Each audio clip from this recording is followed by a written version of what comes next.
South West monsoon আজকে কেরালাতে onset করে গেছে। কেরালাতে অনসেট করার নর্মাল ডেট হচ্ছে 1 তারিখে, আমাদের ফোরকাস্ট ছিল 27 তারিখে এবং তার সাথে কিছু এরার ছিল। তো আজকে সাউথ ওয়েস্ট মনসুন 24শে মে কেরালাতে অনসেট করে গেছে এবং তার মানে দেখা যাচ্ছে তার নর্মাল অনসেট ডেটের থেকে 8 দিন আগে অনসেট করেছে। অ্যাজ এ রেকর্ড আপনাদের বলতে পারি যে 2009-তে 23শে মে কেরালাতে অনসেট হয়েছিল, মানে 2009-এর পরে এটা হচ্ছে আর্লিয়েস্ট। আর আমরা যদি 1975 থেকে যে আমি যদি অনসেট ডেটটা দেখি তাহলে 1975 সালে তাহলে আর্লিয়েস্ট অনসেট হচ্ছে কেরালাতে হয়েছিল আপনার 19শে মে 1990 সালে, 13 দিন আগে হয়েছিল।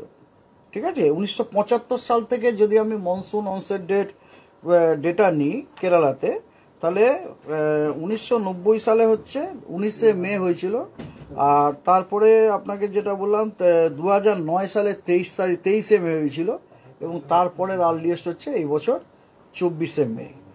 আর শুধু তাই নয়, আগামী 2-3 দিনের মধ্যে আমাদের পশ্চিমবঙ্গের সাব হিমালয়ান, ওয়েস্ট বেঙ্গল এবং সিকিমেও সাউথ ওয়েস্ট মনসুন ঢুকে যাওয়ার সম্ভাবনা আছে।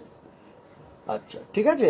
আর এছাড়া 27 তারিখে আপনাদের এর আগে যেটা বলা হয়েছে, 27 তারিখে আপনার নর্থ ওয়েস্ট বে অফ বেঙ্গল এবং অ্যাডজয়নিং ওয়েস্ট সেন্ট্রাল বে অফ বেঙ্গলে আপনার একটা লো প্রেসার এরিয়া ফর্ম হওয়ার সম্ভাবনা রয়েছে। ঠিক আছে, এবং তার জন্য আপনার কথা হচ্ছে 28 তারিখ নাগাদ, 28, 29 এই তারিখ নাগাদ দক্ষিণবঙ্গের অনেক জেলাতেই ভারী বর্ষণের সম্ভাবনা আছে। আর এছাড়া আপনার এই সপ্তাহতে প্রতিদিন পশ্চিমবঙ্গের সব জেলাগুলোতেই বৃষ্টিপাতের সম্ভাবনা রয়েছে।